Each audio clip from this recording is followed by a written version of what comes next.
السلام علیکم ورحمۃ اللہ وبرکاتہ۔ الحمدللہ رب العالمین، اللہم صلی علی محمد وعلی آل محمد وعلی اصحاب محمد۔ تفسیر ابن کثیر کے مطالعہ کی نشست نمبر 24 کے ساتھ آپ کی خدمت میں حاضر ہیں۔ آئیے اس کا آغاز کرتے ہیں آل عمران کی آیت نمبر 113 سے اور 117 تک ابھی پڑھتے ہیں۔ اعوذ باللہ من الشیطان الرجیم، بسم اللہ الرحمن الرحیم۔ لیسوا سواء من أهل الكتاب أمة قائمة يتلون آيات الله آناء الليل وهم يسجدون يؤمنون بالله واليوم الآخر ويأمرون بالمعروف وينهون عن المنكر ويسارعون في الخيرات وأولئك من الصالحين وما يفعلوا من خير فلن يكفروه والله عليم بالمتقين إن الذين كفروا لن تغني عنهم أموالهم ولا أولادهم من الله شيئا وأولئك أصحاب النار هم فيها خالدون مثل ما ينفقون في هذه الحياة الدنيا كمثل ريح فيها سر أصابت حوث قوم ظلموا أنفسهم فأهلكته وما ظلمهم الله ولكن انفسهم يظلمون۔ ترجمہ: یہ سارے کے سارے برابر نہیں، ان اہل کتاب میں ایک جماعت حق پر قائم رہنے والی بھی ہے، جو راتوں کے وقت بھی کلام اللہ کی تلاوت کرتے ہیں اور سجدے بھی کرتے ہیں، اللہ تعالیٰ پر اور قیامت کے دن پر ایمان بھی رکھتے ہیں، بھلائیوں کا حکم کرتے ہیں اور برائیوں سے روکتے ہیں اور بھلائی کے کاموں میں جلدی کرتے ہیں۔ یہ نیک بخت لوگ ہیں۔ جو کچھ بھی بھلائیاں کریں ان کی ناقدری نہ کی جائے۔ اللہ تعالیٰ پرہیزگاروں کو خوب جانتا ہے۔ کافروں کو ان کے مال اور ان کی اولادیں رب کے ہاں کچھ کام نہیں آئیں گی، یہ تو جہنمی ہیں جو ہمیشہ اسی میں پڑے رہیں گے۔ یہ کفار جو خرچ اخراجات کریں، اس کی مثال یہ ہے کہ ایک تند ہوا چلی جس میں پالا تھا جو ظالموں کی کھیتی پر پڑا اور اسے تہس نہس کر دیا۔ اللہ تعالیٰ نے ان پر ظلم نہیں کیا بلکہ وہ خود اپنی جانوں پر ظلم کرتے ہیں۔ آیت نمبر 113 سے 117 کے یہاں پر تلاوت و ترجمہ کیا۔ آئیے اس کی تفسیر پڑھتے ہیں۔ حضرت ابن مسعود فرماتے ہیں، اہل کتاب اور اصحاب محمد برابر نہیں صلی اللہ علیہ وسلم۔ مسند احمد میں ہے، رسول اللہ السلام نے عشاء کی نماز میں ایک مرتبہ دیر لگا دی، پھر جب آئے تو جو اصحاب منتظر تھے ان سے فرمایا، کسی دین والا اس وقت ذکر اللہ نہیں کر رہا، صرف تم ہی ذکر اللہ میں ہو۔ اس پر یہ آیت اتری۔ لیکن مفسرین کا قول ہے کہ اہل کتاب کے علماء مثلاً عبداللہ بن سلام، حضرت اسد بن عبید، حضرت ثعبلہ بن شعبہ وغیرہ کے بارے میں یہ آیت اتری۔ یہ لوگ ان اہل کتاب میں شامل نہیں جن کی مذمت پہلے گزری، بلکہ یہ ایمان جماعت امر اللہ پر قائم ہے، شریعت محمدیہ کی تابع ہے، استقامت اور یقین اس میں ہے۔ یہ پاک باز لوگ تو راتوں کے وقت تہجد کی نماز میں کلام اللہ کی تلاوت کرتے رہتے ہیں، اللہ پر قیامت پر ایمان رکھتے ہیں اور لوگوں کو بھی ان باتوں کا ہی حکم کرتے ہیں، ان کے خلاف سے روکتے ہیں، نیک کاموں میں پیش رہا کرتے ہیں۔ اب اللہ تعالیٰ انہیں خطاب فرماتا ہے کہ یہ صالح لوگ ہیں۔ اس صورت کے آخر میں وَإِنَّ مِنْ أَهْلِ الْكِتَابِ، یہ آیت کا یہاں ریفرنس دیا جا رہا ہے جو کہ آل عمران کی 199 نمبر آیت آئے گی، کہ بعض اہل کتاب اللہ تعالیٰ پر، اس پر، قرآن پر اور تورات و انجیل پر بھی ایمان رکھتے ہیں، اللہ تعالیٰ سے ڈرتے رہتے ہیں۔ یہاں بھی فرمایا کہ ان کے یہ نیک اعمال ضائع نہ ہوں گے بلکہ پورا بدلہ ملے گا۔ تمام پرہیزگار لوگ اللہ کی نظروں میں ہیں، وہ کسی کے اچھے عمل کو برباد نہیں کرتا۔ ہاں، ان کے بے دین لوگوں کو اللہ کے ہاں نہ مال نفع دے گا نہ اولاد، یہ تو جہنمی ہے۔ سر کے معنی یہاں سخت سردی کے ہیں جو کھیتوں کو جلا دیتی ہے، غرض جس طرح کسی کی تیار کھیتی پر پالا پڑے اور وہ جل کر خاکستر ہو جائے، نفع چھوڑا اصل بھی غارت ہو جائے اور امیدوں پر پانی پھر جائے، اس طرح یہ کفار ہیں۔ جو کچھ یہ خرچ کرتے ہیں اس کا نیک بدلہ تو کہاں بلکہ اور عذاب ہوگا۔ یہ اللہ کی طرف سے ظلم نہیں بلکہ یہ ان کی بدعمالیوں کی سزا ہے۔ اب آگے آ رہی ہے آیت نمبر 118، 119 اور 120۔ آئیے اس کا ترجمہ کرتے ہیں، شروع ہو رہی ہیں آیات یا ایھا الذین آمنوا سے اور ختم ہو رہی ہیں ان اللہ بما یعملون محیط۔ ترجمہ: اے ایمان والو، تم اپنا ولی دوست ایمان والوں کے سوا اور کسی کو نہ بناؤ۔ تم نہیں دیکھتے کہ دوسرے لوگ تو تمہاری تباہی میں کچھ کسر اٹھا نہیں رکھتے، وہ تو چاہتے ہیں کہ تم دکھ میں پڑو۔ ان کی عداوت تو خود ان کی زبان سے بھی ظاہر ہو چکی ہے، اور جو ان کے سینوں میں پوشیدہ ہے وہ بہت زیادہ ہے۔ ہم نے تمہارے لیے آیات بیان کر دی، اگر عقل مند ہو تو غور کرو۔ ہاں، تم تو انہیں چاہتے ہو اور وہ تم سے محبت نہیں رکھتے۔ تم پوری کتاب کو مانتے ہو، وہ نہیں مانتے، پھر محبت کیسی؟ یہ تمہارے سامنے تو اپنے ایمان کا اقرار کرتے ہیں، لیکن تنہائی میں مارے غصے کے انگلیاں چباتے رہتے ہیں۔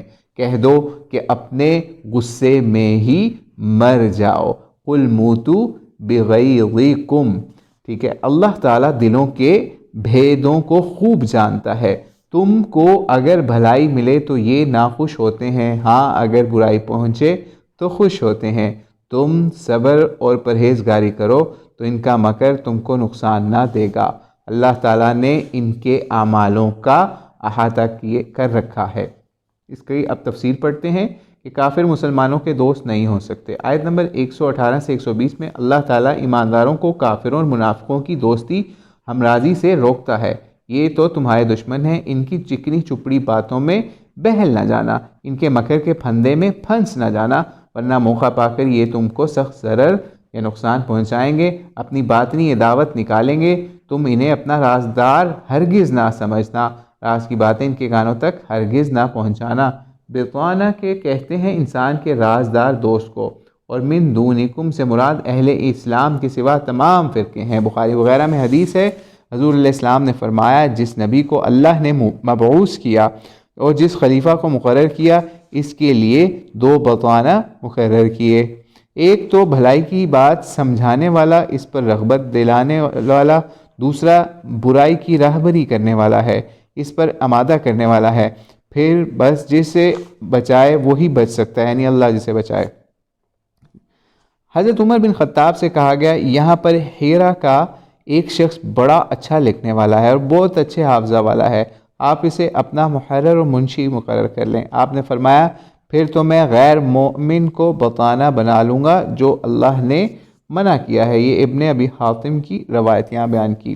اس واقعہ کو اور اس آیت کو سامنے رکھیں، ذہن اس نتیجے پر پہنچتا ہے کہ ذمی کفار کو بھی ایسے کاموں میں نہ لگانا چاہیے۔ ایسا نہ ہو کہ وہ مخالفین کو مسلمانوں کے پوشیدہ رازوں ارادوں سے واقف کر دیں، ان کے دشمنوں کو ان سے ہوشیار کر دیں، کیونکہ ان کی تو چاہت ہی مسلمانوں کو نیچا دکھانے کی ہوتی ہے۔ اظہر بن راشد کہتے ہیں، لوگ حضرت انس سے حدیثیں سنتے تھے، اگر کسی حدیث کا سمجھ میں مطلب نہ آتا تو حضرت حسن بصری سے جا کر مل کر حل کر لیتے تھے۔ ایک دن حضرت انس نے یہ حدیث بیان کی تو مشرکوں کی آگ سے روشنی طلب نہ کرو اور اپنی انگوٹھی میں عربی نقش نہ کرو۔ انہوں نے آ کر حضرت خواجہ صاحب سے اس کی تشریح دریافت کی۔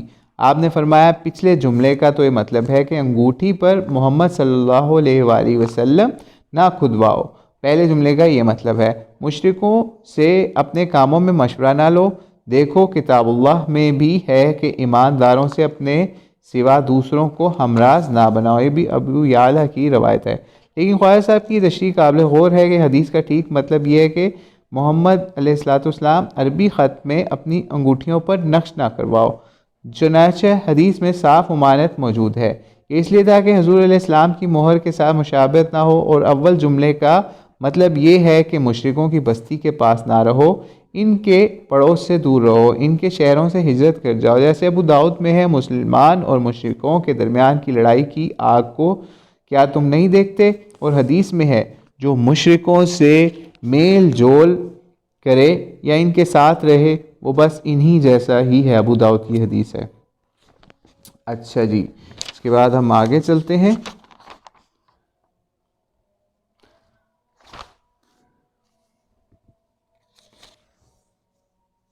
پھر فرمایا دیکھو کتنی کمزوری کی بات ہے کہ تم ان سے محبت رکھو، وہ تم کو نہ چاہیں، تمہارا ایمان کل کتاب پر ہو اور یہ شک شبہ میں پڑے ہوئے ہوں، ان کی کتاب کو تم مانو لیکن یہ تمہاری کتاب کا انکار کریں۔ تو چاہیے یہ تھا کہ تم خود انہیں کڑی نظروں سے دیکھتے، لیکن برخلاف اس کے یہ تمہاری دعوت کی آگ میں جل رہے ہیں۔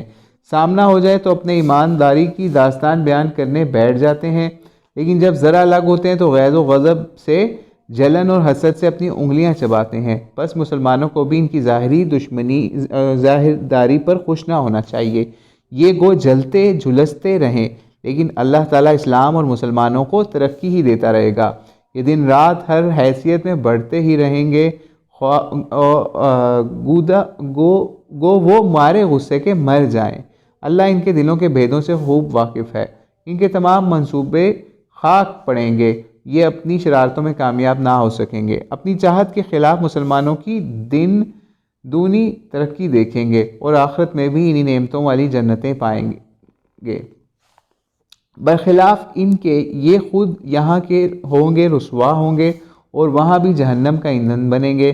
ان کی شدت عداوت کی یہ کتنی بڑی دلیل ہے، جہاں تم کو کوئی نقصان پہنچا اور یہ کلیجہ محسوسنے لگے۔ اگر اللہ نہ کرے تم کو کوئی نقصان پہنچ گیا تو ان کی باچیں کھل گئیں، بغلیں بجانے خوشیاں منانے لگے۔ اللہ کی طرف سے مومنوں کی مدد ہوئی، یہ کفار پر غالب آئے، انہیں غنیمت کا مال ملا، یہ تعداد میں بڑھ گئے تو یہ جل بجھے۔ اگر مسلمانوں پر تنگی آ گئی یا دشمنوں میں گر گئے، ان کے ہاں عید منائی جائے گی۔ اب اللہ تعالیٰ ایمانداروں کو خطاب کر کے فرماتا ہے، ان شریروں کی شرارت اور بدبختوں کے مکر سے اگر نجات چاہتے ہو تو صبر اور تقوی اور توکل کرو، اللہ خود تمہارے دشمنوں کو گھیر لے گا۔ کسی بھلائی کے حاصل کرنے، کسی برائی سے بچنے کی کسی میں طاقت نہیں، جو اللہ چاہتا ہے ہوتا ہے، جو نہیں چاہتا نہیں ہو سکتا، جو اس پر توکل کرے اس سے وہ کافی ہے۔ اسی مناسبت سے اب جنگ احد کا ذکر شروع ہوتا ہے، جس میں مسلمانوں کے صبر و تحمل کا بیان ہے، جس میں اللہ کی آزمائش کا پورا نقشہ ہے، جس میں مومن و منافق کی ظاہر تمیز ہے۔ سنیے آگے ارشاد ہوتا ہے، آیت نمبر 121 سے 123 کے اوپر، وَإِذْ غَدَوْتَ سے شروع ہو رہی ہے آیت اور ختم ہو رہی ہے فَاتَّقُوا اللَّهَ لَعَلَّكُمْ تشکرون، 123 نمبر آیت۔ اس کا ترجمہ پڑھتے ہیں، اے نبی تو اس وقت کو بھی یاد کرو جب صبح ہی صبح تم اپنے گھر سے نکل کر مسلمانوں کو میدان جنگ میں لڑائی کے موقع پر باقاعدہ بٹھا رہا تھا۔ اللہ تعالیٰ سننے والا جاننے والا ہے۔ جب تمہاری دو جماعتیں سستی کا ارادہ کر چکی تھیں، اللہ ان کا ولی اور مددگار ہے اور اس کی پاک ذات پر مومنوں کو بھروسہ رکھنا چاہیے۔ جنگ بدر میں بھی اللہ نے عین اس وقت تمہاری مدد فرمائی جب تم نہایت گری ہوئی حالت میں تھے۔ فقط اللہ ہی سے ڈرتے رہا کرو، نہ کسی اور سے، تاکہ تم کو شکر گزاری کی توفیق ہو۔ اچھا جی، اور یہ بریکٹ میں ہے، اور یہ شکر گزاری باعث نصرت و امداد ہو۔ آیت نمبر 123 یہاں ختم ہوئی، اس کی تفسیر پڑھتے ہیں۔ بعض مفسرین نے اسے جنگ خندق کا قصہ بھی کہا ہے، لیکن ٹھیک یہی ہے کہ یہ واقعہ جنگ احد کا ہے، جو سن 3 ہجری 11 شوال بروز ہفتہ پیش آیا تھا۔ جنگ بدر میں مشرکین کو کامل شکست ہوئی تھی، ان کے سردار موت کے گھاٹ اتر رہے تھے۔ اب اس کا بدلہ لینے کے لیے مشرکین نے بھاری تعداد میں بھرتیاں شروع کی اور تیاری کی تھی۔ وہ تجارتی مال جو بدر والی لڑائی کے موقع پر دوسرے راستے سے بچ کر آ گیا تھا، وہ سب لڑائی کے لیے روک رکھا تھا، جو چار طرف سے لوگوں کو جمع کر کے 3000 کا ایک جرار لشکر تیار کیا، پورے ساز و سامان کے ساتھ مدینہ پر چڑھائی کی۔ ادھر رسول اللہ صلی اللہ علیہ وسلم نے جمعہ کی نماز کے بعد مالک بن عمر کے جنازے کی نماز پڑھائی، جو قبیلہ بنی نجار میں سے تھے۔ پھر لوگوں سے مشورہ کیا، ان کی مدافعت کی کیا صورت تمہارے نزدیک بہتر ہے؟ تو عبداللہ بن ابی نے کہا، ہمیں مدینہ سے باہر نکلنا چاہیے، اگر وہ آئے اور ٹھہرے تو گویا جیل خانہ میں آ گئے کہ رکے کھڑے رہیں، اور اگر مدینہ میں گھسے تو ایک طرف سے ہمارے بہادروں کی تلواریں ہوں گی اور دوسری جانب سے تیر اندازوں کے بے پناہ تیر ہوں گے، پھر اوپر سے عورتوں اور بچوں کی سنگباری ہوگی، اگر یوں ہی لوٹ گئے تو بربادی اور خسارے کے ساتھ لوٹیں گے۔ لیکن اس کے برخلاف بعض ان صحابہ کی رائے تھی جو جنگ بدر میں شریک نہ ہو سکے تھے، یہ زور لگائے تھے کہ مدینہ سے باہر جا کر میدان میں خوب دل کھول کر ان کا مقابلہ کرنا چاہیے۔ رسول اللہ صلی اللہ علیہ وسلم گھر میں تشریف لے گئے اور ہتھیار لگا کر باہر آئے۔ صحابہ کو اب خیال ہوا کہ کہیں ہم نے اللہ کے نبی کے خلاف منشا میں تو میدان کی لڑائی پر زور نہیں دیا، اس لیے کہنے لگے حضور اگر یہیں ٹھہر کر لڑنے کا ارادہ ہو تو ہاں یوں ہی کہیجیے، ہماری جانب سے کوئی اصرار نہیں۔ آپ نے فرمایا اللہ کے نبی کو لائق نہیں کہ وہ ہتھیار پہن کر اتار دے، اب تو میں نہ لوٹوں گا جب تک وہ نہ ہو جائے جو اللہ کو منظور ہو۔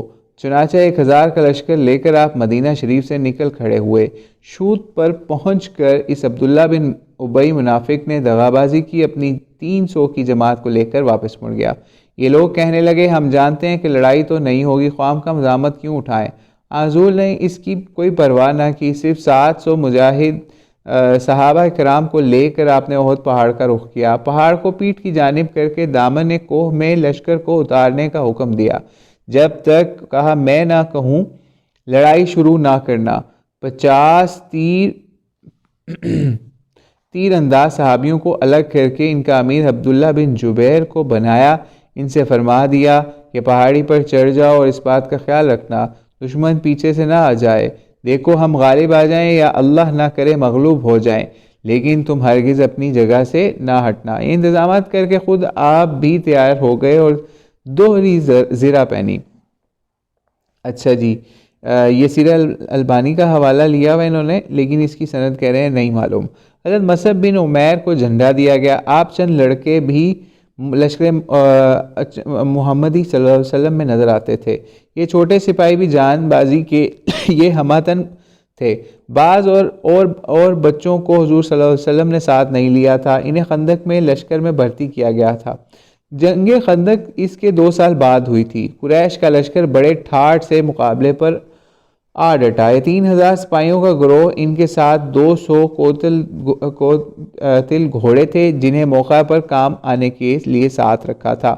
ان کے دائیں ہاتھ پر خالد بن ولید تھے، بائیں طرف اکرمہ بن ابو جہل تھا۔ یہ دونوں سردار بعد میں مسلمان ہو گئے تھے۔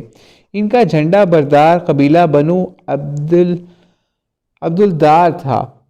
پھر لڑائی شروع ہوئی جس کے واقعات انہی آیتوں کے موقع بے موقع تفسیر کے ساتھ آتے رہیں گے انشاءاللہ۔ الغرض اس آیت میں اسی کا بیان ہو رہا ہے۔ حضور علیہ الصلوۃ والسلام مدینہ شریف سے نکلے، لوگوں کو لڑائی کے موقع کی جگہ پر مقرر کرنے لگے۔ حضرت میمنہ میسرہ لشکر کا امیر کیا۔ اللہ تعالیٰ تمام باتوں کو سننے والا اور سب کے دلوں کے بھید کو جاننے والا ہے۔ روایتوں میں یہاں تک آ چکا ہے کہ حضور علیہ السلام جمعہ کے دن مدینہ شریف میں لڑائی کے لیے نکلے، اور قرآن فرماتا ہے صبح ہی صبح تم لشکریوں کی جگہ مقرر کرتے تھے۔ تو مطلب یہ ہے کہ جمعے کے دن تو جا کر پڑاؤ ڈال دیا، باقی کاروائی ہفتہ کو شروع ہوئی۔ حضرت جابر بن عبداللہ فرماتے ہیں ہمارے بارے میں یعنی بنو حارثہ بنو سلمہ کے بارے میں یہ آیت نازل ہوئی، تمہارے 2 گروہوں نے بزدلی کا ارادہ کیا تھا، گو اس میں ہماری ایک کمزوری کا بیان ہے، لیکن ہم اپنے حق میں اس آیت کو بہت بہتر جانتے ہیں، کیونکہ اس میں یہ بھی فرما دیا ہے کہ اللہ تعالیٰ ان دونوں کا ولی ہے۔ پھر فرمایا دیکھو میں نے بدر والے دن کو بھی تم کو غالب کیا، حالانکہ تم بہت کم تھے اور بے سر و سامان تھے۔ بدر کی لڑائی 2 ہجری میں 17 رمضان بروز جمعہ ہوئی تھی، اس کا نام یوم الفرقان رکھا گیا۔ اس دن اسلام اور اہل اسلام کو عزت ملی، شرف ملا، شرک برباد ہوا، محل شرک اجاڑ دیا گیا۔ اچھا جی، حالانکہ اس دن مسلمان صرف 313 تھے، ان کے پاس صرف 2 گھوڑے تھے، فقط 70 اونٹ تھے، باقی سب پیدل، ہتھیار بھی اتنے کم تھے یا گوئی نہ تھے، اور دشمن کی تعداد اس دن بھی 3 گنا 1000 کچھ ہی کم تھی۔ ہر ایک ذرا بختر لگائے ہوئے، ضروریات سے زیادہ وافر، عمدہ، کافی سے زیادہ گھوڑے، مالداری کا یہ حال تھا کہ سونے کے زیور گھوڑوں نے پہنے ہوئے تھے۔